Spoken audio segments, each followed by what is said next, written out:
दोस्तों आज की वीडियो ज़रूर देखना। अगर घर की कंस्ट्रक्शन करवा रहे हो या आप साइट इंजीनियर भी हो तो आपके काफ़ी काम ये वीडियो आने वाली है। क्यों काम आने वाली है? क्योंकि आज मैं आपको अप्रॉक्स 200 थंब रूल बताने वाला हूँ जो आप साइट पे जाओगे या कोई भी कंस्ट्रक्शन करवा रहे हो, एक रफ एस्टिमेशन करते हो, उसकी हेल्प से वो हो जाएगा। मतलब जो भी थंब रूल मैं बताऊंगा उसकी हेल्प से आप एक रफ एस्टिमेशन कर सकते हो कि कितनी चीज़ें लगेंगी, पेंट, जो भी टोटल कंस्ट्रक्शन होती है किसी बिल्डिंग की, हाउस की, एक रफ एस्टिमेशन मैं बोल रहा हूँ। थंब रूल वही चीज़ है कि एक रफ एस्टिमेशन ले सकते हैं। थंब रूल बनते कैसे हैं? अगर मैं बात करूँ पुरानी जो कंस्ट्रक्शन हुई होती हैं उनको मद्देनज़र रख के वो डिसाइड किया जाता है कि अगर 1000 स्क्वायर फीट के 5 घर बनाए थे तो इसमें हमें 400 बैग सीमेंट लगे। तो नेक्स्ट जो 1000 स्क्वायर फीट का घर बनेगा तो उसमें भी 400 से 500 बैग ही लगेंगे। ये एक थंब रूल हो गया। तो ऐसे थंब रूल मैं आपको बताने वाला हूँ, तो कंप्लीट वीडियो देखना। एक फ्री इंटर्नशिप इसको मैं बोलूँगा, फ्री वीडियो आपके लिए बोलूँगा, फ्री कोर्स आपके लिए बोलूँगा, क्योंकि 1 घंटे की ये वीडियो होने वाली है। इसमें आप टोटल थंब रूल सीख लोगे। पेंटिंग का सबसे पहले बाल पुट्टी जो की जाती है, ठीक है, बाल पुट्टी की अगर हम 2 कोट करते हैं तो उसमें हमारा पर केजी 14 से 15 स्क्वायर फीट हमारा वाल पुट्टी लगेगा। अगर 2 कोट करेंगे जो 1 केजी पाल पुट्टी हमारी 14 से 15 स्क्वायर फीट में हो जाएगी। और अगर हम 3 कोट करेंगे तो 8 से 12 स्क्वायर फीट पर केजी में हमारी हो जाएगी। इस पे हमारी वीडियो है एक पेंटिंग का, मैंने रेट एनालिसिस किया, आप देख सकते हो, उसमें पूरा आपको दिखेगा। जब हम प्राइमर करेंगे तो हमारा 1 लीटर प्राइमर 120 से 140 स्क्वायर फीट में हो जाता है। इससे क्या होगा, ये थंब रूल किस काम आएंगे आपको अगर रेट एनालिसिस करना है या एस्टिमेशन करना है साइट पे, तो आप इनके भरोसे इजीली कर सकते हो रफ एस्टिमेशन। पेंट जो रहता है हमारा, वो हमारा 2 कोट अगर हम पेंट करेंगे, 1 लीटर पेंट हमारा 70 से 90 स्क्वायर फीट में हो जाएगा, 2 कोट, ठीक है। जो लेबर रेट अभी नॉर्मली चल रहा है 10 से 15 रुपये पर स्क्वायर फीट पेंटिंग का खर्चा लेगा, वो आपको इजिली उधर मार्केट में मिल जाएगा। अगर बात करें हम प्लास्टरिंग की, तो जो हमारी एक्सटर्नल प्लास्टरिंग है उसमें हमारा सीमेंट लग जाता है, एक मैं लिख दूं यहाँ पे, 8 से 9 केजी पर स्क्वायर मीटर में हमारा सीमेंट लगेगा। देखो अगर ये हमारा 1 मीटर है, 1 मीटर है, तो इसमें प्लास्टर करने के लिए हमें 8 बैग लगा लो, सीमेंट हमारा लगेगा। अगर इंटरनल प्लास्टर है तो हमारा 4.5 केजी पर मीटर स्क्वायर हमारा सीमेंट लग जाता है। इसमें सैंड भी मिक्स होती है, लेकिन मैं जो सीमेंट की बात कर रहा हूँ वही है। नेक्स्ट जो बात है, 12 mm का प्लास्टिंग करेंगे 1:6 का, 10 मीटर स्क्वायर में आपको 2 मिस्त्री और 2 लेबर चाहिए होते हैं, ये ध्यान रखना। नेक्स्ट चीज है हमारी, जो मैंने कहा था काफी इंपॉर्टेंट चीज है, डेमोलिशिंग। तो इसमें क्या है, अगर पीसीसी आपको तोड़वानी है, मतलब जो हमारा क्या होता है, पुराना घर हो गया है या कहीं आपने ठेका लिया है, तो वहां तोड़ने के लिए आपको ये काफी काम आएगा एस्टिमेट करने के लिए। देखो पीसीसी है 1:2:4 की है या 1:3:6 की है, और उस मटेरियल को उठा के 50 मीटर दूर रखना भी है या उसको सेट करना है, तो 1 MQ तोड़ने के लिए आपको 2 लेबर चाहिए, ठीक है, 2 मजदूर लगेंगे। आरसीसी है, उसको तोड़ना है, आरसीसी है आपकी, उसको 50 मीटर तक उसका मटेरियल रखना है, तो 1 MQ तोड़ने के लिए 4 मिस्त्री चाहिए। और ये जो बता रहा हूं ये 8 घंटे का है, 8 घंटे उसको काम करेगा अगर वो है। नेक्स्ट ब्रिक वर्क है, अगर उसको देखो, जो साफ ईंट भी निकाल देनी है उसमें से, और जो कचरा होगा उसको 50 मीटर दूर भी रखना है अगर ब्रिक को तोड़ रहे हैं। 1 MQ तोड़ने में 2 लेबर लगेगा 8 घंटे के लिए। अगर देखो जो ब्रिक रहती है, मतलब उसमें मोटार वगैरह लगी है, उसको साफ करना है, उसके अच्छे से थप्पी लगानी है, तो उसमें आपका 10 MQ करने को आपके 4 मिस्त्री और 25 मजदूर उसमें आपके लग जाएंगे। नेक्स्ट बात करता हूं मैं, जो ब्रिक वर्क है हमारा 9 इंच का या 230 mm बोल लो, उसको ब्रिक वर्क करने के लिए हमें 25 बैग लगते हैं पर MQ में सीमेंट, ठीक है। और अगर 5 इंच की हमारी दीवार करनी है, 6 बैग लगेंगे पर MQ में, ठीक है। नेक्स्ट बात करता हूं ब्रिक वर्क। देखो पहले जो थंब रूल था वो अलग था, 2 से 3 और कई जगह ज्यादा भी होता है, लेकिन आप 7 से 7.5 स्क्वायर मीटर के लिए हमारे 1 मिस्त्री, 1 मैन हेल्पर, 1 वुमेन हेल्पर लग जाती है। 8 घंटे में वो ये करके आपको दे देगा, ठीक है। ये वेरी करता है, लेकिन इतना आप लेके चल सकते हो। नेक्स्ट जो है ब्लॉक वर्क है, 12 स्क्वायर मीटर के लिए आपको एक मैसन, एक हेल्पर, एक वुमेन हेल्पर लगेगी, ठीक है। नेक्स्ट बात करते हैं हम डैम प्रूफ कोर्स जो रहता है हमारा डीपीसी, 100 स्क्वायर मीटर होगा हमारा, तो उसमें हमारे 5 मैसन लग जाएंगे, 6 मजदूर। ये रफ एस्टिमेशन होता है, आप किसी कॉन्ट्रैक्टर के लिए अप्लाई कर रहे हो या साइट के लिए एस्टिमेट कर रहे हो तो इसको फॉलो कर सकते हो। नेक्स्ट ये देखो, जो मैंने बताया था, अगर आपको मतलब कॉन्ट्रैक्टर एज ए कॉन्ट्रैक्टर काम करना है तो आपको फायदा कैसे होगा।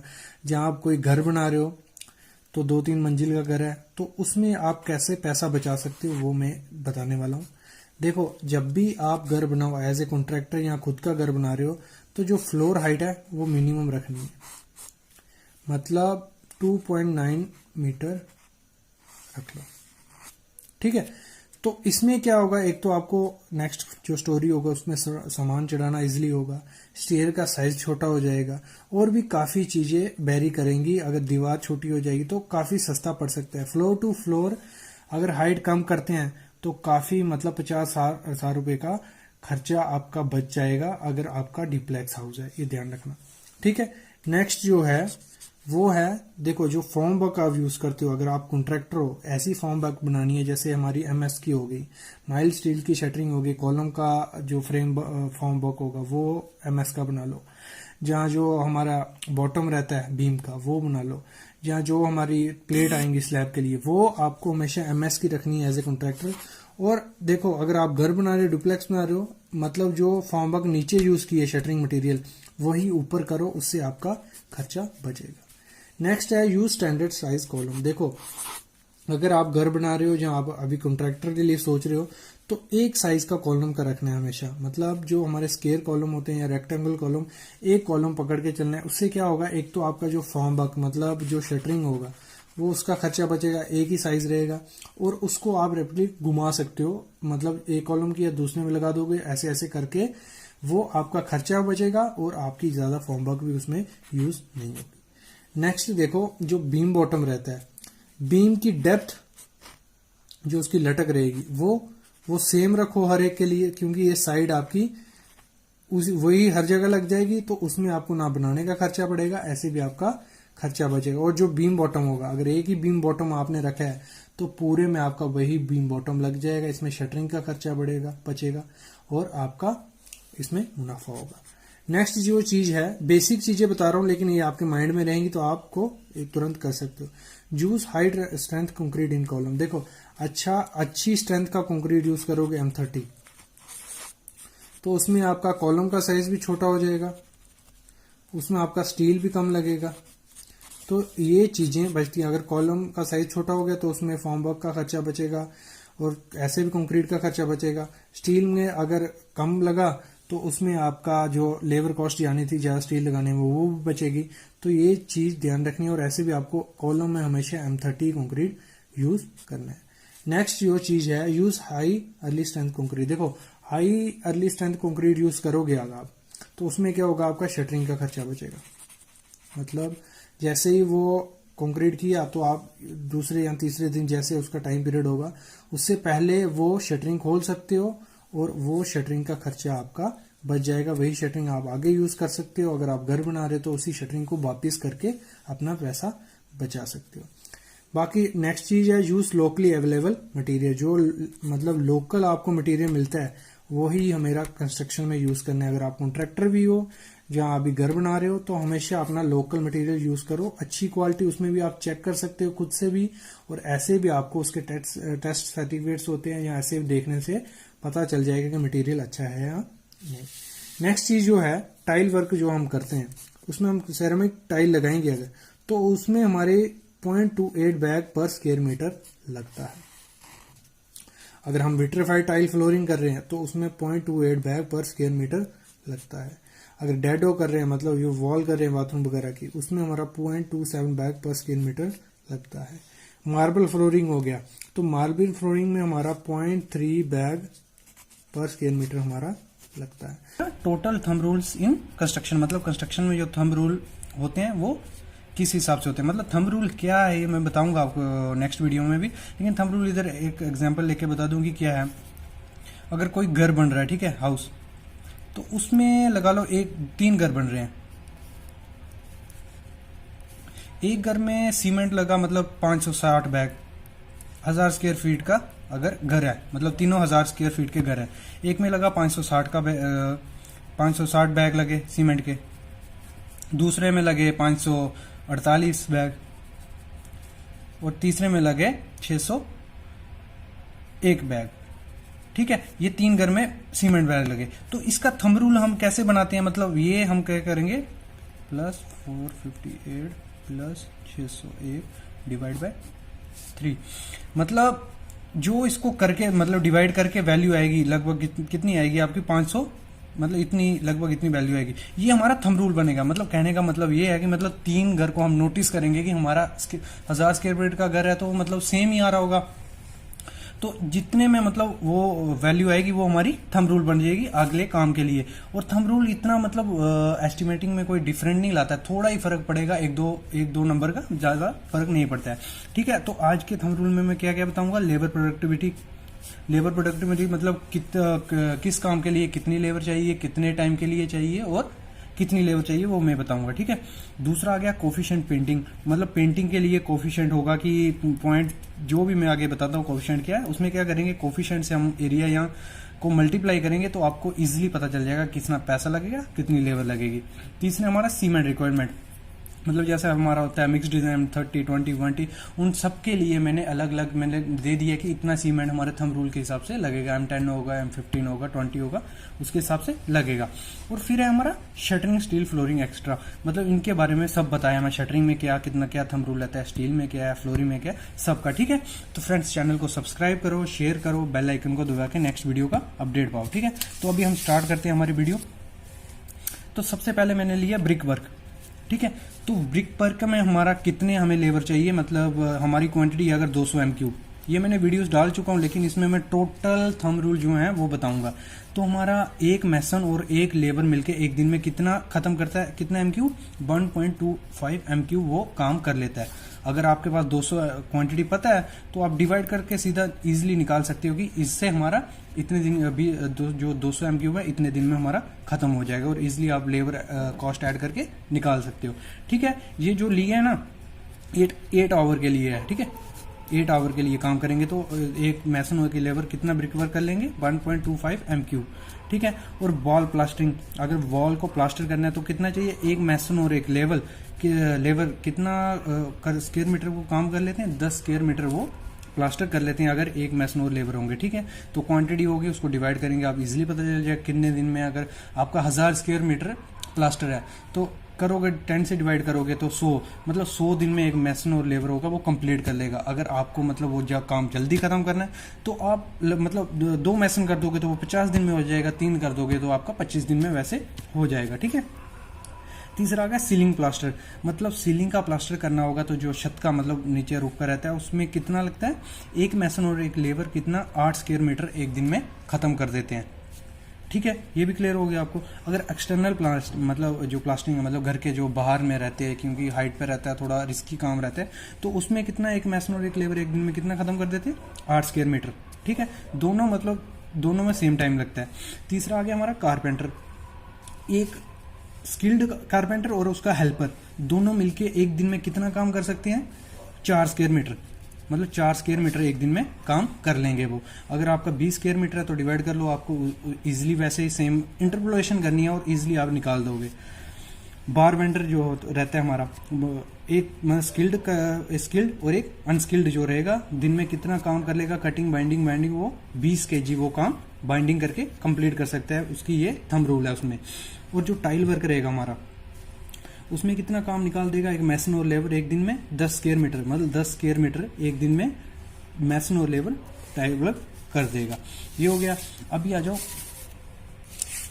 हमारा कंक्रीट, मतलब 0.038 MQ पर स्क्वायर फीट प्लान एरिया, मतलब जो हमारा प्लान रहेगा जितना मतलब 1000 स्क्वायर फीट है तो उसको अगर हम मल्टीप्लाई करेंगे 0.38 से हमें पता चल जाएगा कि इतना हमारा कंक्रीट लगने वाला है। ये वीडियो मैं पहले भी डाल चुका हूँ उस पर कंप्लीट, मतलब इस टॉपिक पे मैंने इसलिए लिया है क्योंकि इसमें मैं टोटल थंब रूल ले रहा हूँ, तो वो आप वीडियो देख सकते हो, डिस्क्रिप्शन में लिंक दे दूंगा।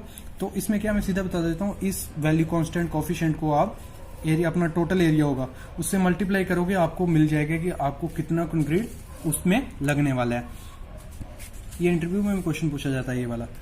दूसरा आ गया स्टील, मतलब हमारा स्टील कितना आएगा, 4.50 टू 5 kg पर स्क्वायर फीट। मतलब आपका अगर 1000 स्क्वायर फीट है घर, मतलब उस प्लान एरिया आपका घर का एरिया, तो 1 स्क्वायर फीट में कितना आपका टोटल स्टील लगेगा, 4 से 5 kg मतलब स्टील आता है। अगर मतलब ये है G+3 बिल्डिंग का, ठीक है, अगर मतलब ग्राउंड प्लस G वन है तो 2 से 3 kg हो जाता है थंब रूल। और अगर एक सिंगल बिल्डिंग है तो लगभग 1 से 2 kg आपका स्टील लगता है उसमें, ये ठीक है, ये चीज याद रखना। अगला है हमारा शटरिंग, मतलब शटरिंग हमारी कितना अगर आपको एस्टिमेट करना है घर का, ये तीनों तो आपको जरूरी, पहले अगर आपको पता है कि 1000 स्क्वायर फीट का आप घर बनाने जा रहे हो तो ये तो आपको पता होना चाहिए। तो 1000 स्क्वायर फीट मतलब 1000 स्क्वायर फीट का तो इजिली इधर से कंक्रीट भी निकल जाएगा, आपका स्टील भी निकल जाएगा, एस्टिमेट कर लोगे कितना खर्चा आएगा दोनों पे। शटरिंग कैसे निकालेंगे, जो आप हमारा वो होगा स्लैब होगी ना, उसका जो एरिया होगा, लगा लो 1000 स्क्वायर फीट का अपना घर है तो कम से कम 800 स्क्वायर फीट की अपनी स्लैब रहती है, क्योंकि अगर वो छोड़ दोगे एरिया तो 800 इंटू 2.40 करोगे, आपको इतनी शटरिंग मतलब इतने स्क्वायर मीटर शटरिंग चाहिए। तो उसको आप कैसे निकालोगे, अगर आप प्लाई की कर रहे हो तो आपको पता चल जाएगा आपकी कितनी की 2.4 इंटू 1200 की प्लाई है, या प्लेट से कर रहे हो तो वो आप इजिली इधर से निकाल सकते हो, ठीक है। अगला हमारा ब्रिक वर्क, 0.015 MQ पर square metre of plan area, मतलब हमारा कितना ब्रिक वर्क लगेगा। अगर हमारा प्लान एरिया 1000 स्क्वायर फीट का तो मल्टीप्लाई करेंगे 0.15 से, हम इजिली निकाल लेंगे हमारा कितना ब्रिक लगेगा। इसमें हमारा इतने क्यूमी हमें ब्रिक आ जाएगा, आगे आपको 600 MQ हमारी ब्रिक आएगी। तो जो अभी आपको ब्रिक अवेलेबल हो रही होगी इससे डिवाइड करोगे, आपको नंबर ऑफ ब्रिक्स मिल जाएंगी। ये हो गया। अभी हो गया अप्रोक्स 0.25 MQ व मोटर, अगर 500 मतलब ब्रिक्स हैं आपकी, ठीक है, 500 ब्रिक, कहीं 500 ब्रिक का काम हो रहा है तो आपको कितना 1 MQ, मतलब 1 MQ आपको उधर माल लगेगा। मतलब अगर 500 ब्रिक का काम हो रहा है 1 MQ आपको माल लगेगा, ठीक है, ठीक है। मतलब ये रह गया हमारा 500, ये जो अगर स्टैंडर्ड ब्रिक रहेगी, अगर आपकी रहेगी जो हमारी लोकल ब्रिक्स आती हैं 175 बाई 75 बाई 75 की, तो लगभग 6 से 700 ब्रिक आपकी लग जाती हैं उसमें, ठीक है। अगर स्टैंडर्ड ब्रिक रहेगी 190 की तो आपको लगभग 500 ब्रिक 1 MQ में आपकी लगेगी, और उसमें मोटार कितना लग जाएगा, 0.25 MQ आपका मोटार लग जाएगा, ठीक है। ये हो गया आपका। अभी आ गया कंक्रीट, मतलब जो हमारा एरिया होगा, ठीक है, टोटल एरिया कैसे निकालोगे, पहले एरिया बता देता हूँ मैं। टोटल एरिया आप निकालोगे कैसे उसका, मतलब वो लेंगे कैसे, जो हमारा प्लिंथ एरिया होगा, जिस एरिया में हमारा प्लिंथ आ रहा होगा, ठीक है, ये आ गया प्लिंथ एरिया लगभग, अगर आपका घर है प्लिंथ एरिया, और नंबर ऑफ फ्लोर्स, मतलब वो उधर से हमारा एरिया निकल जाएगा कि इतना एरिया है, ठीक है। मतलब प्लिंथ एरिया है आपका 600 और नंबर ऑफ फ्लोर है 2, तो 1200 स्क्वायर फीट आपका आ गया, ठीक है, 1200 स्क्वायर फीट आ गया।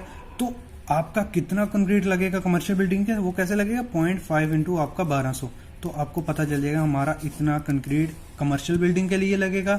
उसका कोफिशिएंट क्या है, 0.5 है, मतलब 0.5 आपका कोफिशिएंट आ गया इंटू एरिया। और रेजिडेंशियल बिल्डिंग के लिए कितना लगेगा, 0.2 इंटू एरिया, ठीक है। ये निकल जाएगा आपको कंक्रीट कितना है। थंब रूल है, मतलब इजिली आप 2 मिनट में इससे निकाल सकते हो। अभी नेक्स्ट है हमारा स्टील, मतलब आपका स्टील कितना लगेगा, जो भी अगर उसमें करना है तो वो कितना लगेगा, जैसे मैं पिछले भी बताया, लेकिन उसमें 4.5 से 4.75 kg पर square feet of built up area residential building के लिए, और 5 से 5.5 kg फॉर कमर्शियल बिल्डिंग के लिए, ठीक है, इतना आपको लगता है पर स्क्वायर फीट। अभी फॉर्म वर्क निकालना होगा हमें, तो फॉर्म वर्क कैसे निकालेंगे कि हमारे जो घर है कोई, उसमें कितना हमारा शटरिंग लगेगा, वो कैसे निकालेंगे, 6 time the quantity of concrete, मतलब जितना कंक्रीट है आपका, अगर 600 MQ बिल्डिंग है आपकी, 600 MQ की कंक्रीटिंग की, उसको 6 टाइम कर दोगे आपको, तो आपका 3600 मतलब 3600 स्क्वायर मीटर आपका शटरिंग उसमें होगा, ठीक है। ये थंब रूल है इसके लिए। जहां आपका जो प्लिंथ एरिया है, प्लिंथ एरिया अब आपका 1000 स्क्वायर फीट की आपकी वो है बिल्डिंग। तो प्लिंथ एरिया भी कितना 1000 स्क्वायर फीट या 900 ले लो, 900 स्क्वायर फीट होगा आपका, ठीक है। तो उसको 2 टाइम कर देंगे, आपको मिल जाएगा कि इतना हमारा शटरिंग उसमें लगेगा। आगे आगे नंबर ऑफ प्लाईज, मतलब अगर आपको आपके पास प्लाई है 2.44 mm इंटू 1.22 मीटर, ठीक है, मीटर बाई मीटर की है, 2.44 मीटर इंटू 1.22 मीटर, मतलब जो हमारी रेगुलर प्लाई रहती है वो कितनी प्लाई लगेंगी उसमें अगर शटरिंग में, तो वो कैसे करेंगे 0.2 मतलब जितने हमारा शटरिंग लगा लो, यहाँ मेरा 3600 आया, तो इसको 0.2 से मल्टीप्लाई करेंगे, जो हमारी वैल्यू आएगी नंबर ऑफ, मतलब अगर लगा लो 60 प्लाई हमारी इसमें लगेगी। और अगर ऐसे नहीं निकालोगे तो कैसे निकाल सकते हो 0.4 इंटू एरिया, जो आपका एरिया होगा स्लैब एरिया, उधर से इजिली निकाल सकते हो। नीचे आ जाओ, हमारे बैटन कितने लगेंगे 75 mm बाई 40 mm का बैटन है हमारा, तो वो कितने लगेंगे, कैसे करेंगे 19.28 into number of ply sheet, मतलब जितनी हमारी प्लाई लगी होगी, मतलब मैंने निकाली कितनी 60 नग हमारी प्लाई लग रही है, तो 1.2 से मल्टीप्लाई कर देंगे 60 को, तो हमें रनिंग मीटर में मिल जाएगा हमारा इतने बैटन उसमें लगेंगे। ये हो गया। और हमारे नेल्स कितने लगते हैं, ये इंटरव्यू में क्वेश्चन पूछा जाता है उसमें F-कॉन में, ठीक है। तो क्या कितने लगेंगे nails 0.22 into total area of shuttering, अगर शटरिंग का 600 स्क्वायर मीटर एरिया है तो उसको 0.2 से कोफिशिएंट से मल्टीप्लाई करेंगे, आपको मिल जाएगा कि हमारे नेल्स कितने लगेंगे। और प्रैक्टिकली देखा जाए तो 75 ग्राम नेल्स हैं और 75 ग्राम बाइंडिंग वायर, मतलब 1 स्क्वायर मीटर के शटरिंग अगर, तो उसमें आपके लगभग 75 ग्राम आपके खील लग जाएंगे और 75 ग्राम बाइंडिंग वायर लग जाएगी और नट बोल्ट लग जाएंगे उसमें, ठीक है, शटरिंग में, ठीक है। ये हो गया आपका। अभी क्या है, जैसे वो पीछे मैंने बताया कि हमारा शटरिंग ऑयल कैसे, मतलब शटरिंग ऑयल कितना लगेगा 0.065, मैं अभी बता रहा हूँ, ये पहले मैंने क्यों मैं जल्दी में बता रहा हूँ क्योंकि ये वीडियोस में सब डाल चुका हूँ, लेकिन मेरा स्टूडेंट्स का थी कि एक साथ में हमें थंब रूल बताओ कंस्ट्रक्शन में कौन कौन सा यूज होता है, इसलिए मैं जल्दी में आपको बता रहा हूँ। आप डिस्क्रिप्शन में वीडियो देख सकते हो और दोबारा देख सकते हो इसमें। तो इसका शटरिंग ऑयल निकालने का क्या कोफिशिएंट है 0.065 into total area of shuttering, अगर 600 स्क्वायर मीटर है आपका तो इससे मल्टीप्लाई करोगे, आप मिल जाएगा कि इतना लीटर आपको ऑयल शटरिंग ऑयल लगेगा, ठीक है। अभी जो 2018 में नॉर्मल घर का क्या है, सिविल वर्क का अगर कंस्ट्रक्शन आरसीसी वर्क का, उसमें कितना कॉस्ट आता है लगभग हमारा 900 पर स्क्वायर फीट, मतलब ये नॉर्मल घर अगर बना रहे हो, अगर मतलब बंगलो वगैरह रहेगा तो आपका रेट थोड़ा 1200 से 1400 तक पहुंच जाता है पर स्क्वायर फीट का, ठीक है। तो 900 से पर स्क्वायर फीट है सिविल वर्क का, और फिनिशिंग वर्क का कितना है 550 स्क्वायर फीट, मतलब जो फिनिशिंग आएगी उसके बाद लगा लो, दोनों को ऐड करके आपका कितना कोई वही पहुंच गया 1400-1500 स्क्वायर फीट आपको टोटल घर बनेगा, ठीक है। अभी पेंटिंग पे आ जाते हैं, तो पेंटिंग का अभी क्या रेट चल रहा है हमारा मार्केट में 14 से 18 रुपए पर स्क्वायर फीट। अगर स्क्वायर फीट का जो लेयर, इसमें क्या क्या आता है 2 लेयर आप पुट्टी, मतलब 2 लेयर आपकी पुट्टी की आ जाएंगी, 2 लेयर कोट आ जाएगा, तो उसका क्या रेट है 14 से 18 रुपए मार्केट में आपको रेट चल रहा है। इजिली निकाल सकते हो, आपका वॉल है अगर 20 मीटर बाय 10 मीटर का, तो इजिली आप उसको कन्वर्ट करके स्क्वायर फीट में आप रेट निकाल सकते हो और मल्टीप्लाई करके एस्टिमेट कर सकते हो कि कितना आपका खर्चा आएगा, ठीक है। नीचे आ गया हमारा फ्लोरिंग। फ्लोरिंग का क्या रहा है, मार्बल, मतलब मार्बल है जो, उसका क्या रेट चल रहा है 80 रुपए स्क्वायर फीट का, मतलब मार्बल का। और ग्रेनाइट बाथरूम टाइल्स का कितना है 15 से 20 रुपया, ठीक है। तो इजिली आप निकाल एस्टिमेट कर सकते हो, कोई मतलब आपको मार्केट का रेट नहीं पता करना है पहले, जहाँ जो अभी उससे एसओआर से रेट नहीं देखना है, जहाँ कैटलॉग नहीं देखना है, कुछ नहीं देखना है, इजिली आप निकाल सकते हो। अगर एरिया निकाल लो 20 फीट बाय 10 फीट का है तो डिवाइड कर दोगे, कितना आ गया 100 इंटू 80, आपको मिल जाएगा कि इधर इतना खर्चा हमारा आने वाला है, ठीक है। इलेक्ट्रिकल का जो रफ गाइड है, मतलब 50 से 100 रुपए स्क्वायर फीट मटेरियल के लिए और 12 से 28 रुपए लेबर का कास्ट आता है, मतलब टोटल आपका लगभग कोई 60 से 70 रुपए कास्ट आ जाएगा इलेक्ट्रिक का अगर फिटिंग का है, ठीक है, मटेरियल के साथ में, ठीक है। ये हो गया। अभी है सीमेंट रिक्वायरमेंट, मतलब सीमेंट हमारा कितना कितना लगेगा। तो M10 के लिए कितना लगता है 210 kg, M20 के लिए 320 kg सीमेंट, मतलब थंब रूल के हिसाब से, ठीक है। तो M25 के लिए 340 kg, M30 के लिए 380 kg, M35 के लिए 410, M40 के लिए 430, M45 के लिए 450 kg आपका सीमेंट लगेगा, ठीक है। ये थंब रूल है इसके लिए, ठीक है। अभी आ जाओ नीचे, ठीक है। अभी एंटी ट्रीटमेंट, मतलब जो हमारा कोई भी बिल्डिंग बन रही है फाउंडेशन के बाद एंटी ट्रीटमेंट करवाते हैं। मतलब क्यों करवाते हैं कि हमारे जो बाद में टर्माइड उसको एरिया को खराब ना करे। तो केमिकल नेम है क्लोरोफिलोरिक 20%, मतलब ये केमिकल का नेम है। तो इसको जूस कैसे करेंगे, मतलब हमारा कितना आता है 5 लीटर केमिकल को 95 लीटर आपका पानी है, ठीक है, उसमें 5 लीटर आप वो डालोगे, केमिकल डालोगे अपना, और उसको मतलब यूज कितना करना है 7.5 पर स्क्वायर, मतलब जो हमारा एरिया लगा लो ये 1000 स्क्वायर, और 7.5 स्क्वायर मीटर में 1 लीटर आपका जाएगा। ये मतलब जो इसका थंब रूल है, मतलब इजिली इसे निकाल सकते हो।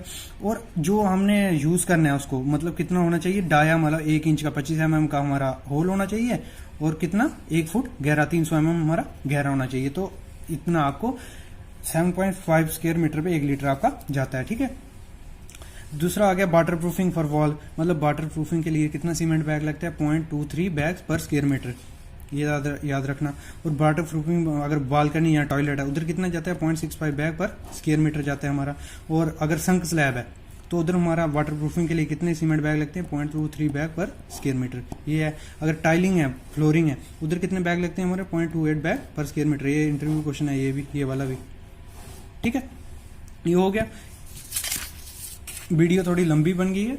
तो ये हमारी हो गया वर्टिफाइड टाइल डैडो, मतलब जो वॉल पे हमारी टाइल आएगी डैडो टाइल, उसमें कितना सीमेंट जाता है पर स्क्वायर मीटर 0.27 बैग हमारे स्क्वायर मीटर में चले जाते हैं। एसीसी ब्लॉक हो गए, 1 स्क्वायर मीटर में कितने ब्लॉक आएंगे 12.9 नग बैग, ठीक है। और 1 MQ मतलब उसमें कितना पानी डालते हैं हम 4 लीटर लगभग हमारा पानी उसमें जाता है। और स्लम्प वैल्यू 25 mm से छोटी नहीं होनी, मतलब ज्यादा ही होनी चाहिए 25 mm से, वो हमारी स्लम्प वैल्यू सही रहेगी। और इससे आप मतलब कॉलम का साइज होगा आपके पास, और कितनी परसेंट रीइंफोर्समेंट है उसमें वो तो मैं बता दूंगा कैसे कैसे लेनी है, तो उसी पे मैं बताऊंगा सब। मतलब इजीली आप कहीं भी निकाल सकते हो। आप एक बार मैं दिखा देता हूँ कैसे है, मतलब ग्रेड होगा और ग्रेड से ही आप निकाल दोगे कि कितनी कॉलम का लोड बेयरिंग कैपेसिटी है। तो सबसे पहले फ्रेंड्स चैनल को सब्सक्राइब कर लो, शेयर करो और कमेंट करो। जो चीज़ आपको नहीं पता चलती है वो मैं उसमें जरूर बताऊंगा। इसमें क्या है जल्दी जल्दी में आपको कुछ चीज़ें नहीं समझ आएंगी, तो आप कमेंट करो, जो चीज़ आपको नहीं पता चलती है मैं बताऊंगा। तो आज का टॉपिक हम स्टार्ट करते हैं अपना load carrying capacity of column thumb rule के हिसाब से।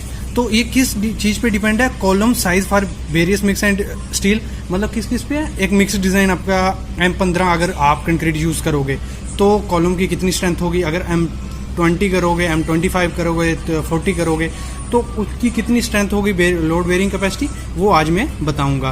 तो दो चीज़ें हैं, परसेंटेज ऑफ रीइंफोर्समेंट, और हम कॉलम में मतलब 0.8 से 1% लेते हैं, इंक्रीज भी होती है, वो लोड पे डिपेंड होती है, लेकिन आप 1% लोगे थंब रूल के हिसाब से तो आप निकाल सकते हो इजिली। तो सबसे पहले निकालते हैं स्टील ग्रेड, अगर आप यूज़ कर रहे हो FY 415, तो उसमें क्या क्या रहेगा। एक तो पहले आपका कंक्रीट ग्रेड कौन सा यूज़ कर रहे हो वो, और इसमें आपका फार्मूला रहेगा, इससे सीधा फार्मूला में वैल्यू पुट करोगे आपको मिल जाएगा कि आपका कॉलम एक्सियल लोड कितना बेयर कर लेगा। तो M15 के लिए पहले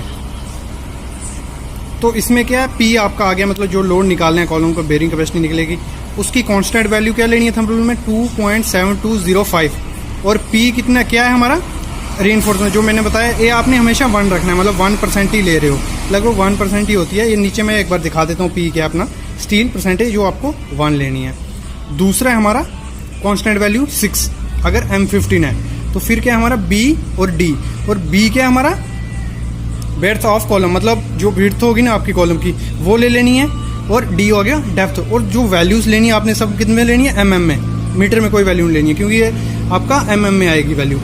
तो ये मिल गया, ये आपको चलेगा 1, और ये हो गया हमारा 6 कांस्टेंट वैल्यू रखनी है। B आपकी विड्थ आ गई कॉलम की, D उसकी डेप्थ आ गई, और उसको डिवाइड कर देना है किससे 1500 से, तो आपको मिल जाएगा आपका कॉलम का लोड बेयरिंग कैपेसिटी कितनी है, किस चीज़ के लिए M15 अगर ग्रेड यूज़ कर रहे हो, और स्टील कौन सा कर रहे हो 415 FE 415। अगर M20 करोगे फिर आपका फार्मूला हो जाएगा P = 2.7005, P आपका 1 रहेगा प्लस 8 कांस्टेंट वैल्यू रहेगी, B आपका सेम वही विड्थ ऑफ कॉलम छोटे वाले की, और D आपकी डेप्थ मतलब वो कितना लंबा कॉलम है, और डिवाइड बाय 1500 अगर M20 और 415 है। वैसे ही M25 के लिए भी ऐसे ही रहेगा, P 2.6805, P plus 10 constant value, BD divide by 1500। M30 के लिए भी सेम रहेगा, ठीक है। M35 के लिए भी ये फार्मूला आ जाएगा और वैल्यू P हमारा 1 नहीं रहेगा, B आपका विड्थ आ गई कॉलम की, D डेप्थ आ गई डिवाइड बाय 1500 और M40 के लिए भी यही रहेगा। ये निकल गया हमारा F415 के लिए। एक बार देख लो, अच्छे से नोट कर लो, इसको काम आएगा आपके काफ़ी, ठीक है। वीडियो पॉज करके कर लो क्योंकि मैं अभी नेक्स्ट आगे बढ़ता हूँ। F415 के लिए हो गया, F500 के लिए बता देता हूँ। तो अभी हम इसका देख लेते हैं, मतलब स्टील ग्रेड अगर आपका कितना है FY500 और सीमेंट ग्रेड अपना वो वैसे 15 से 40 तक देख लेंगे। और इसका जो एक्सियल लोड कैरिंग कैपेसिटी निकालने का फार्मूला क्या रहेगा, P = 3.29, P अपना 1% ले रहे हैं हम कॉलम के लिए, plus 6 BD divide by 1500। B क्या आ गया आपका विड्थ ऑफ कॉलम और D आ गया आपकी डेप्थ ऑफ कॉलम। मतलब B छोटा वाला लेना, मतलब जो आपकी लेंथ ब्रेड्थ, मतलब जो छोटा पार्ट होगा ना आपका कॉलम का, वो लेना है डेविएशन में। M20 में आ गया हमारा P = 3.27 P + 8 BD divide by 1500। ये M20 के लिए आ गया। और स्टील ग्रेड कितना होगा हमारा F/500, ये देखना है। वैसे ही हमारा M25 के लिए कितना आ गया, P = 3.25, P हमारा 1% प्लस 10 BD डिवाइड बाई 1500।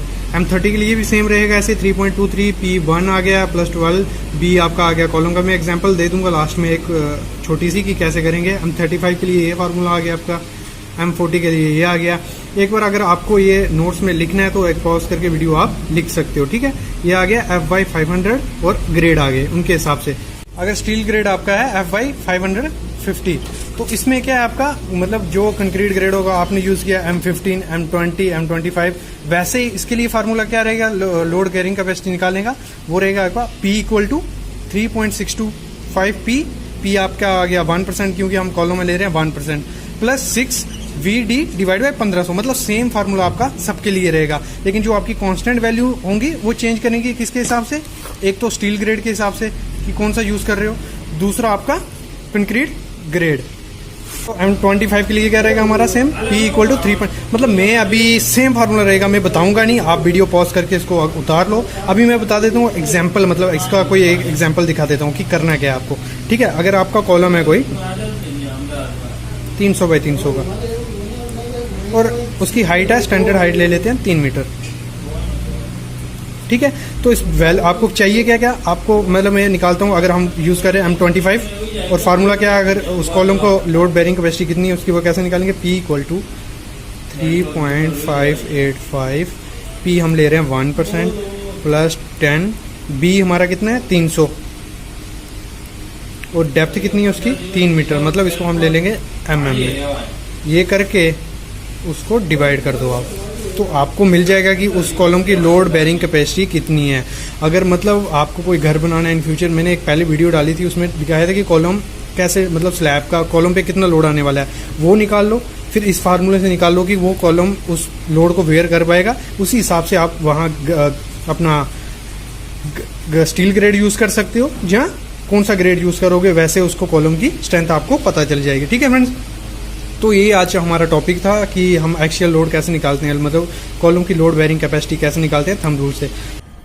कि एक्सकवेशन का थंब रूल क्या रहता है, मतलब थंब रूल के हिसाब से आप किसी भी मतलब एक्सकवेशन का जो फाउंडेशन रहेगी या footing easily with in minute आप उसकी क्वांटिटी निकाल सकते हो कि आपका कितना M3 एक्सकवेशन होने वाली है, ठीक है। अगर उसमें कुछ पॉइंट्स हैं मैं आगे बताऊंगा, लेकिन आज जो हमारा टॉपिक है वो है thumb rule for excavation of foundation. तो चैनल को सब्सक्राइब करो, शेयर करो, बेल आइकन को दबा के नेक्स्ट वीडियो का अपडेट पाओ। तो आज का टॉपिक हम स्टार्ट करते हैं जो है एक्सकवेशन की क्वांटिटी की। तो आप इजीली मतलब इस थंब रूल से निकाल सकते हो। तो उसमें होता क्या है, मैं एग्जांपल भी बताऊंगा एक, मतलब जो हमारे साइट पे चल रहे हैं या उसकी ड्राइंग लेके जाए, एक आधी एग्जांपल ऐसे बताऊंगा जिसमें क्वांटिटी दी हो। तो एक्सकवेशन क्वांटिटी क्या थंब रूल रहता है उसका, जो आपकी एक्सकवेशन क्वांटिटी हो कैसे निकलेगी, 3 इंटू आपकी कंक्रीट क्वांटिटी, मतलब जितना आपका कंक्रीट होगा उस फुटिंग का या उस फाउंडेशन का, उसका तीन गुना आपका एक्सकवेशन होगा। ऐसे आप अगर 1-2 फुटिंग रहेगी, आप इजिली फाउंडेशन रहेगी तो आप इजिली निकाल सकते हो कि इतनी एक्सकवेशन होगी, ठीक है। लेकिन उसका 3 गुना आपको ज्यादा, आपको मतलब जितना आपका कंक्रीट क्वांटिटी होगा उसका 3 गुना आपका ज्यादा एक्सकवेशन होगी। तो एक एग्जांपल ली है इसकी, मैं पहले एक एग्जांपल ऐसे बता देता हूँ, बाकी मैं आपको ड्राइंग से बताऊंगा अच्छे से। तो यहाँ 2 मीटर बाई 1 मीटर की हमारी फुटिंग है और डेप्थ है उसकी 3 मीटर। तो कैसे मतलब इधर मैं थंब रूल बताऊंगा कि थंब रूल हमारा कैसे आता है। तो कंक्रीट क्वांटिटी हमारी कितनी आ गई, 2 × 1 × 3 आ गई हमारी 6 m3। और जो एक्सकेवेशन क्वांटिटी आएगी वो कैसे रहेगी, पहले तो मतलब अगर ये है आपका फुटिंग है तो साइड यहाँ पे आपको मिनिमम मतलब 500 तो आपको मिनिमम रखना ही होता है। 500 यहाँ रखोगे सपोर्ट्स के लिए, मतलब जो आप प्रॉप्स मारोगे उसके लिए या जो भी रहेगा उसमें आपको इतना 500 दोनों तरफ छोड़ना ही है। यहाँ भी 500 छोड़ दोगे तो ये आ गया 2 मीटर। 500 यहाँ, 500 यहाँ और 2 इंटू 2, चारों तरफ 500 500 छोड़ोगे तो आपका जो टोटल करके क्वांटिटी आएगी वो आएगी 18.6। अगर आप ऐसे देखोगे 6 जो मैंने थंब रूल बताया वो क्या आएगा, 6 × 3 आ गया हमारा 18 m3। मतलब 18 आपकी रफ एस्टिमेशन आप निकाल सकते हो, दिखा दो कि आपकी इतनी फाउंडेशन है तो उसकी कंक्रीट उसकी एक्सपेक्टेशन कितनी होगी। वो तो आपको उसका कंक्रीट क्वांटिटी पता होगा तो आप इजीली उससे निकाल सकते हो आपकी एक्सपेक्टेशन कितनी आएगी। जैसे हमारी ये ड्राइंग है, मतलब इसका फाउंडेशन है, स्टैटिक फाउंडेशन है, इसकी उन्होंने आरसीसी दी है 24 m3। तो इसकी अगर मतलब रफ एस्टिमेशन आप बिना ड्राइंग देख के निकालना है कि आपको कितनी वो होगी आपकी एक्सपेक्टेशन, तो आप इससे सिंपल क्या करोगे 24 × 3, तो जो आएगा उतनी आपकी लमसम मतलब एक्सपेक्टेशन होने वाली है उस साइड पे। ये अगर 1-2 फाउंडेशन या फुटिंग रहेगी आप इजीली निकाल लोगे, लेकिन बाकी में क्या रहेगा आप सीधा थंब रूल से निकाल सकते हो। ठीक है, तो आज का ये थंब रूल था हमारा एक्सपेक्टेशन क्वांटिटी पे कि अगर कंक्रीट क्वांटिटी है उसको आप 3 से मल्टीप्लाई कर दोगे तो आपको मिल जाएगा कि आपकी इतनी एक्सपेक्टेशन होने वाली है, और उससे आप रेट मल्टीप्लाई कर दो इजीली एस्टिमेट कर सकते हो कि इतने की हमारी होगी। Thumb rule for design of column, मतलब कॉलम को डिज़ाइन करने के लिए जो थंब रूल होता है उसके बारे में मैं आज आपको बताऊंगा कि हम कॉलम को थंब रूल से कैसे डिज़ाइन करेंगे, क्या कंडीशंस देखनी है उसमें, क्या हमें मतलब जब किसी भी कॉलम को डिज़ाइन करना है तो उसमें क्या क्या चीज़ें हमें नोटिस करके करनी होती हैं। ठीक है, सबसे पहले मेन 3 चीज़ें ये हैं जिनके बेसिस पे पूरा मतलब आप अच्छे से कॉलम डिज़ाइन कर सकते हो अकॉर्डिंग टू थंब रूल। ठीक है, ये कोई स्टैंडर्ड तरीका नहीं है, मतलब जो घर की कंस्ट्रक्शन रहेगी छोटी मोटी या जो आपको बिल्डिंग बनानी पड़ेगी मतलब घर के लिए जहाँ छोटा सा हाउस की कंस्ट्रक्शन में, उसमें आप इजीली थंब रूल से कॉलम को डिज़ाइन कर सकते हो। मतलब ये स्टैंडर्ड से ही लिया गया क्योंकि जो हमारी पुरानी मतलब थंब रूल कहाँ से बनता है, जो भी हमारी पुरानी कंस्ट्रक्शन हुई है उनको नज़र में रखते हुए ये थंब रूल बनाया जाता है। ठीक है, जो हमारी पहले कंस्ट्रक्शन में गलतियाँ हुई हैं या जो मिस्टेक्स हैं उनको देख के या उनके अकॉर्डिंग पूरा थंब रूल से कॉलम डिज़ाइन किया जाता है। ठीक है, तो थंब रूल में पहले मतलब आपको क्या है, साइज़ ऑफ कॉलम, मतलब अगर कॉलम को डिज़ाइन करना है मेन चीज़ क्या रहती है कॉलम को डिज़ाइन करने में, उसका साइज़। ठीक है, पहला हो गया साइज़, और डिस्टेंस दूसरा हो गया हमारा डिस्टेंस बिटवीन कॉलम्स, मतलब कॉलम्स के बीच में डिस्टेंस। तीसरा आ गया अलाइनमेंट ऑफ कॉलम। ठीक है, ये 3 हो गया। तो मतलब आगे मैं अभी आपको एक एक करके इनके बारे में बताते जाता हूँ। ठीक है, तो अपना जो हमारा वो है कि इसमें से हमारे इंटरव्यूज़ में भी बहुत क्वेश्चन पूछे जाते हैं। आप किसी भी इंटरव्यू में जाओगे तो मैक्सिमम यही क्वेश्चंस आते हैं जो फील्ड के क्वेश्चन रहते हैं। आपके थियोरेटिकल जो आपने कॉलेजेस वगैरह में पढ़ा है उसमें से थोड़ा आता है, बहुत पूछते हैं क्वेश्चन, लेकिन ये मेन टॉपिक्स जो इंटरव्यूज़ में रहते हैं वो यही टॉपिक रहते हैं। ठीक है, तो पहला हमारा है साइज़ ऑफ द कॉलम, मतलब साइज़ ऑफ द। तो पहला पॉइंट है हमारा minimum size of column should not be less than 25 mm, 225 mm × 225 mm, मतलब हमारा 9 इंच से छोटा कॉलम की साइज़ नहीं होना, मतलब उसकी डायमेंशन छोटी नहीं होनी चाहिए। जैसे यहाँ देख रहे हो हमारा 9 इंच व 9 इंच का कॉलम है। ठीक है, ठीक है, और हमारा जो मतलब जो कॉलम रहेगा उसमें मिनिमम हमारे बार कितने होने चाहिए, 4 नग, मतलब हर कोने पे एक एक बार होना चाहिए। ठीक है, और जो हमारा सर्कुलर कॉलम रहता है उसमें हमारे मिनिमम कितने बार होने चाहिए, 6 बार हमारे उसमें मिनिमम होने चाहिए। ठीक है, और जो उसमें मिनिमम डाया का हमारा स्टील रहेगा, जो कॉलम सबसे छोटा मिनिमम साइज कॉलम का डिज़ाइन करेंगे उसमें हमारा मिनिमम डाया जो यूज़ होगा वो 12 mm से छोटा नहीं होना चाहिए, और जो उसकी स्ट्रेंथ रहेगी वो कितनी रहेगी, 5 500, ठीक है। अभी दूसरा पॉइंट आ जाओ, हमारा दूसरा पॉइंट है concrete strength should not be less than 20 megapascal. मतलब जो मिक्स डिजाइन कंक्रीट यूज़ करोगे वो 20 से M20 से छोटा हमें यूज़ नहीं करना है। और उसकी रेशो क्या रहेगी हमारी 1:5, जो हमारी M20 की रेशो रहती है वो रहेगी, ठीक है। और तीसरा पॉइंट आ गया हमारा lapping length for column should not 48 मतलब हमारी जो लैपिंग लेंथ रहेगी वो 48 इंटू हमारा जितना डाया रहेगा, अगर 12 mm ले रहे हैं उससे छोटा लैपिंग लेंथ हमें नहीं देनी है, ठीक है। लैपिंग लेंथ पे मैंने एक अलग से वीडियो बनाई है, वो देख सकते हो, ठीक है। उसका लिंक मैं नीचे वीडियो में दे दूंगा। लेकिन जो हमारी मिनिमम रहनी चाहिए 48D, ठीक है। अभी हमारा दूसरा पॉइंट क्या था, डिस्टेंस बिटवीन कॉलम, मतलब कॉलम के बीच में मिनिमम हमें डिस्टेंस कितना देना चाहिए, ठीक है। अब नॉर्मल कंडीशन में जो हमारे घर मतलब जो नॉर्मल हमें देना चाहिए वो कितना रहता है, कमर्शियल बिल्डिंग होगी या जो भी कंस्ट्रक्शन, मतलब इसमें मैक्सिमम 5 मीटर, मतलब 5 मीटर से बड़ा हमें कॉलम के बीच का डिस्टेंस नहीं देना होता है। ये तो डिपेंड करता है कि हमारा लेटरल लोड कैसा है, एक्शियल लोड कैसा है, तो उस पर मेनली डिपेंड करता है कि कितना बीच में होना चाहिए। कई बार क्या होता है बीच में कई विंडो आ रही है जहाँ, तो उसकी वजह से भी कॉलम का डिस्टेंस आगे पीछे हो जाता है। लेकिन मैक्सिमम हमें 5 मीटर से ज़्यादा नहीं देना चाहिए कमर्शियल बिल्डिंग। और जो हमारी डोमेस्टिक घर की रहती है, घर में जो हाउस छोटे बनते हैं, फ्रेम स्ट्रक्चर बनता है, उसमें हमारा मैक्सिमम 7.5 मीटर से बड़ा नहीं होना चाहिए, ठीक है। अगर आपको बाई चांस इसको मतलब डिस्टेंस कभी कभार बड़ा करना पड़ रहा है तो आपकी जैसे ये सेक्शन रहेगी, ये मैंने यहाँ से कोई टॉप व्यू है कॉलम का, तो अगर आपने मतलब इसको लिया हमने 300 mm, अगर आपको ये डिस्टेंस 7.5 है, आपको बाई चांस करना पड़ रहा है 10 ले लो, 10 मीटर करना पड़ रहा है किसी वजह से, तो आपको जो ये कॉलम की ये डेप्थ होगी ये वाली, इसको आप बढ़ा दो, मतलब ये कॉलम का साइज डायमेंशन इसकी बड़ी कर दो, जैसे 450 कर दी। और ये भी आप, ये हमारा आ गया ऐसे, ठीक है। तो इसको मतलब 300 की जगह 450 कर दो कि अपना मतलब जो लोड सेफली बीम का उस पर ट्रांसफर होके डिस्ट्रीब्यूट हो जाए, ठीक है। अभी ये आ गया हमारा। अभी दूसरा पॉइंट आता है हमारी जो मतलब हमारी G+1 बिल्डिंग होगी, मतलब ग्राउंड फ्लोर, एक स्टोरी टू डबल स्टोरी, तो उसमें आप साइज 9 इंच बाई 12 इंच लेना पड़ेगा उसमें। और अगर 9 इंच 9 इंच 12 इंच तो मतलब M15 आप यूज़ कर सकते हो वहाँ पे कंक्रीट, ये थंब रूल के अकॉर्डिंग है। और अगर आप 9 इंच बाई 9 इंच ही ले रहे हो तो आपको M20 से नीचे नहीं जाना है, ठीक है, ये हमेशा याद रखना, ठीक है।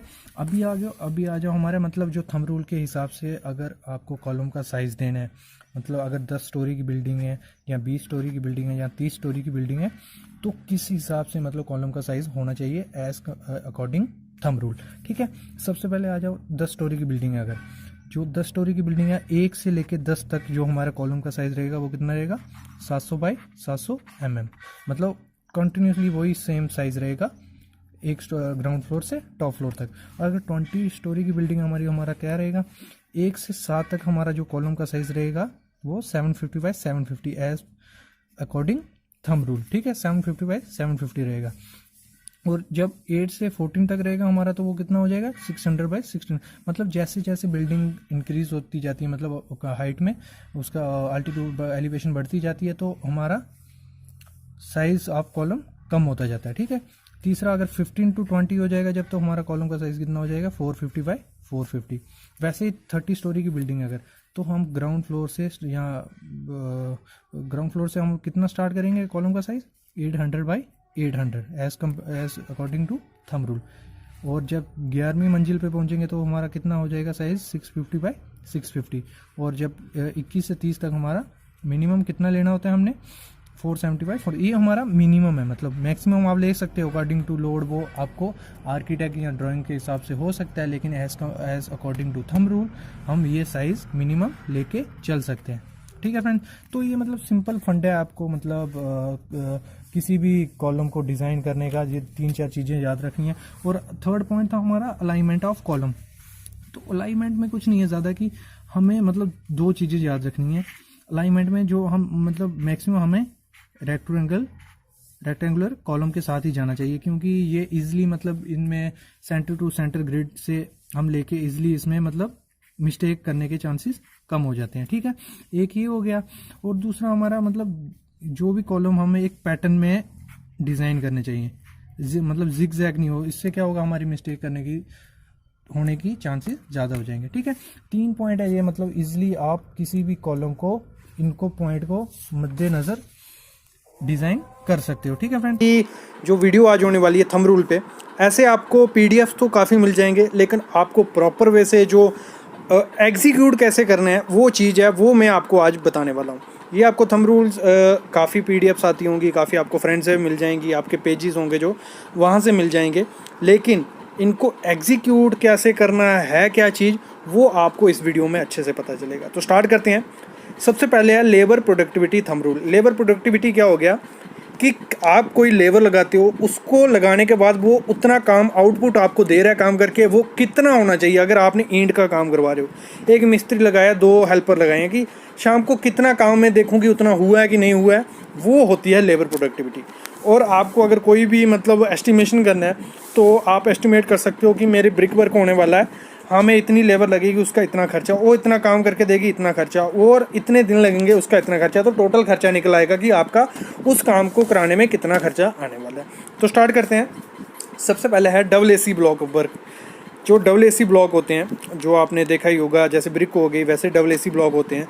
तो 8 इंच की दीवार करनी होगी, तो 10 स्क्वायर मीटर एक मिस्त्री, एक लेबर जो मैन होगा, एक लेबर जो वूमेन होगी, 3 आपको चाहिए। वो कितना मिनिमम होता है ये, बाकी मिस्त्री पे डिपेंड होता है। अगर इतना करके दे रहे हैं तो अच्छा है, इससे बढ़िया करके दे रहे हैं और ज़्यादा अच्छा है।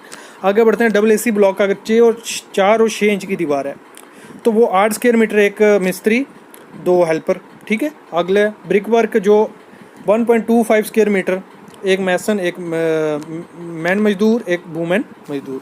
वॉल प्लास्टिंग 10 स्क्वायर मीटर करके देंगे, एक मिस्त्री, 1 मजदूर, 1 वूमेन। ये होता है थंब रूल। 10-15 काम को नोटिस किया, उसमें से बना लिया कि इतना मिस्त्री कर रहा है, तो ये हो गया हमारा थंब रूल। ये इससे ज़्यादा भी हो सकता है काम, लेकिन इससे कम नहीं होना चाहिए अगर देखा जाए तो। आगे एक्सटर्नल सीलिंग का प्लास्टर होगा 8 स्क्वायर मीटर, एक मिस्त्री, 2 हेल्पर। फिर कारपेंटर जो काम कर देगा, एक स्किल्ड होगा, उसको दूसरा उसके साथ हेल्पर होगा, वो 4.5 स्क्वायर मीटर आपको काम करके देना चाहिए। अगला बार बेंडर है, 2500 kg अगर वो बाइंडिंग करता है जहाँ काट के बांध के, तो एक स्किल्ड और अनस्किल्ड चाहिए। अगर टाइल वर्क है 10 स्क्वायर मीटर, एक मिस्त्री, एक मजदूर। पेंटिंग वर्क है 700 square feet, painter skilled. Emulsion 700 square feet, फिर putty 600 square feet, primer 800 square feet. आगे बढ़ते हैं। हाउस कंस्ट्रक्शन के थंब रूल जो हैं, कंक्रीट देखो क्या होता है, आपका घर पे कंक्रीट कितने अगर आपको एस्टिमेट करना हो, तो अगर आप आरएमसी मंगा रहे हो तो एक एस्टिमेट लगा सकते हो कि हमारा 4 से 5 हज़ार रुपये में M20 का माल, M20 या M30 का माल मिलेगा। तो आप आइडिया लगा सकते हो कि कितना खर्चा आएगा। तो आपको क्या करना है, जितना भी आपका प्लान एरिया होगा, जितने में आपका घर बन रहा है, 1000 स्क्वायर फीट का घर बन रहा है, 1000 इंटू 0.04 आपको मल्टीप्लाई कर देना, आपको लग जाएगा कि आपका इतने M3 कंक्रीट लगने वाला है। अगर उतना M3 का कंक्रीट निकल गया, उसको मल्टीप्लाई कर देना है 4000 से, तो आपका टोटल खर्चा आ जाएगा कि कंक्रीट पे कितना खर्चा आने वाला है। अगर स्टील की बात करें तो 3.5 से 4 kg पर स्क्वायर फीट हमारा स्टील लग जाता है नॉर्मल घर में। अगर कमर्शियल बिल्डिंग है 5 से 6 kg लग जाता है। अगर शटरिंग की बात करते हैं तो क्या करना है, 2.05 into the plan area of the slab. तो जो भी स्लैब का एरिया होगा उसको मल्टीप्लाई कर देना है किससे, 2.40 से, तो आपको मिल जाएगा आपका शटरिंग कितने आने वाला है। अगर हम फॉर्म वर्क की बात करते हैं, पूरा आपको मैं क्लियर करता हूँ, तेल कितना लगना है, खिल्ला कितना लगना है, जहाँ बाइंडिंग वायर कितनी लगनी है वो भी निकाल लेते हैं। प्लाईवुड कैसे लगेगी हमारी, अगर शटरिंग की बात करें हम, शटरिंग का टोटल अगर ये होता है थंब रूल, मतलब लमसम खर्चा निकालना, तो 6 इंटू क्वान्टिटी ऑफ कंक्रीट। अगर जितनी क्वांटिटी आई होगी घर की कंक्रीट की, क्वांटिटी कैसे निकालेंगे घर की कंक्रीट की, वो हमने यहाँ निकाल दी 0.40 इंटू प्लान एरिया। फिर उसको क्या करना है, 6 से मल्टीप्लाई कर दोगे ना, तो आपका शटरिंग का आ जाएगा कि इतनी स्क्वायर मीटर हमारी शटरिंग लग रही है। आगे बढ़ते हैं तो नंबर ऑफ प्लाईवुड कितनी लगेंगी, क्या करना है, देखो हमारा प्लाईवुड का साइज़ क्या होता है, 2.44 m इंटू 1220 mm या 1.22 मीटर। तो इसको मल्टीप्लाई कर देना है आपको, 0.22 जो होगा उसको मल्टीप्लाई कर देना है आपको, जितनी आपकी शटरिंग आई होगी तो उतनी आपकी प्लाई आएगी। ठीक है, एक दूसरे लिंक का ये निकालना आ जाएगा आपको। फिर बैटन की बात करते हैं तो बैटन को कैसे करना है, क्या करना है, 19.82 इंटू जितनी हमारी प्लाई शीट आई होंगी, प्लाई वुड आई होंगी, उसको मल्टीप्लाई कर देना है किससे, 19.82 से, तो आपकी बैटन की और निकल जाएगी क्वांटिटी। शटरिंग ऑयल की कैसे निकालते हैं, 0.065 से मल्टीप्लाई करना है किसको, total area of the shuttering, जितना एरिया शटरिंग का होगा स्लैब का। फिर नेल का क्या करना है, जो आपका होगा 0.22 into total area of shuttering. Shuttering कितना हो रहा है, जैसे हमारा यहाँ शटरिंग कैसे निकला होगा, ऊपर नहीं देख रहे, जैसे 6 इंटू क्वान्टिटी ऑफ कंक्रीट, वो शटरिंग का एरिया निकला होगा। बाइंडिंग वायर कितना लगेगा, 75 ग्राम पर स्क्वायर मीटर आपका बाइंडिंग लगेगा। अभी ब्रिक वर्क का हम बात करें तो इसका मैं क्लियर करता हूँ पूरा आपको। पहले एंटी टर्माइट, अगर जो हम वो करते हैं, जो कीड़े वगैरह रहते हैं फुटिंग के डिटोराइड ना करते, उसके लिए हम क्या करते हैं, एंटी टर्माइट ट्रीटमेंट करते हैं। तो उसका जो केमिकल होता है उसका नाम क्या होता है, क्लोरोफिरिफोक 20%। तो इसको क्या करते हैं हम, 95 लीटर हमारा पानी होता है, बाकी उसमें 5 लीटर हम ये केमिकल डालते हैं। और इसको यूज़ कैसे करना है, आपको 7.5 स्क्वायर मीटर, मतलब अप्रॉक्स 8 स्क्वायर मीटर पे आपको 1 लीटर छिड़काव कर देना है, ऐसे इसको यूज़ करना है। इसके हिसाब से हम क्वांटिटी निकाल सकते हैं। आगे जो होता है फ्लोरिंग थंब रूल, देखो जो मार्बल की फ्लोरिंग होती है उसमें पर स्क्वायर मीटर कितने सीमेंट बैग लगते हैं, 0.3। फिर मार्बल स्कर्टिंग में 0.025 बैग पर RMT। स्कर्टिंग क्या हो गया, हमारा जो रनिंग मीटर में यूज़ होता है। फिर मार्बल की जो ग्लेडिंग होती है उसमें 0.27 bag per square metre. Terrace flooring 0.3 bag per square metre. Mangalore tile 0.35 bag per square metre. जो गैरोनिलिथिक फ्लोरिंग होती है 40 mm वाली, उसमें 0.3 बैग पर स्क्वायर मीटर। और जो 20 mm वाली होती है उसमें हमारी 0.25 बैग्स पर स्क्वायर मीटर। वाटर प्रूफिंग की बात करें, ये आपको कहीं नहीं मिलेगा ऐसे। वाटर प्रूफिंग अगर हम संक स्लैब है, कोई हमारी संक है, उसमें हमारा 0.25 bag per square metre. Wall है 0.25 बैग पर स्क्वायर मीटर। अगर वाटरप्रूफ टॉयलेट है 0.63 bag per square metre. Ceramic tiles हैं 0.3 bag per square metre. बैटरीफाइल toil हैं 0.28 बैग पर स्क्वायर मीटर। और डेडो है और क्रेमिक डेडो है तो 0.25 बैग पर स्क्वायर मीटर हमारा यूज़ होगा। फिर हम बात करते हैं जो हमारा परसेंटेज कितनी लगानी होती है स्टील के, अगर हम किसी को डिज़ाइन करेंगे। तो अगर स्लैब है तो 0.81 से लेके 1% तक आप वॉल्यूम ऑफ कंक्रीट, जो भी वॉल्यूम निकालना है आपको स्लैब का, ठीक है, उसको मल्टीप्लाई कर देना है 1 से, तो आपका इतना केजी स्टील उसमें लगेगा। बीम में कितना है, 2 से 2.5% वॉल्यूम ऑफ कंक्रीट। अगर देखो 5 m³ हमारा स्लैब में माल लग रहा है, जहाँ बीम में लग रहा है, इधर बीम निकाल रहे हैं, उसको मल्टीप्लाई कर देना है 2 से, तो आपको 10 आ गया। तो उसी हिसाब से आपको उसमें स्टील यूज़ करना है। आगे बढ़ते हैं। फिर आप बात करते हैं हम कॉलम की। तो कॉलम में आपको कितना यूज़ करना है, 2.5 × 3 टोटल वॉल्यूम ऑफ कंक्रीट। इसमें टोटल वॉल्यूम है, ठीक है, टोटल जितना भी होगा उसी हिसाब से। फुटिंग में 0.8% से 1 टोटल वॉल्यूम ऑफ कंक्रीट। अगर मिक्स डिज़ाइन की बात करें, जो M15 हमारा M5 रहता है, अगर 1:5:10 है, M5 इधर से आपको रेशो का भी क्लियर हो जाएगा। तो क्वांटिटी कितनी लगेगी सीमेंट की, 1 m³ में 2.82 बैग लगेंगे। कोर्स एग्रीगेट लगेंगे 0.98 m³ और फाइन एग्रीगेट लगेंगे 0.49 m³। ठीक है, आगे बढ़ते हैं। M7.5 है, उसमें 2.45। जैसे आप सामने देख रहे हो, आप क्लियर हो जाएगा इसको। आपको अगर ये PDF चाहिए तो मैं डिस्क्रिप्शन में लिंक भी दे दूंगा, आप खुद जाके पढ़ सकते हो, नोट कर सकते हो। ठीक है, ये हो गया। आगे बढ़ते हैं। अगर ब्रिक वर्क है हमारा, जैसे मैंने बताया ब्रिक वर्क का बाद में बताऊँ, 9 इंच की अगर बाल है हमारी, तो उसमें सीमेंट क्वांटिटी लगती है कितने, 26 बैग। अगर 5 इंच के उसमें लगते हैं हमारे 6.32 बैग। ठीक है, तो ये हो गया हमारा। तो ये थंब रूल थे, अगर आपको चाहिए डिस्क्रिप्शन में लिंक दे दूंगा, आप जाके पढ़ सकते हो। Thank you guys.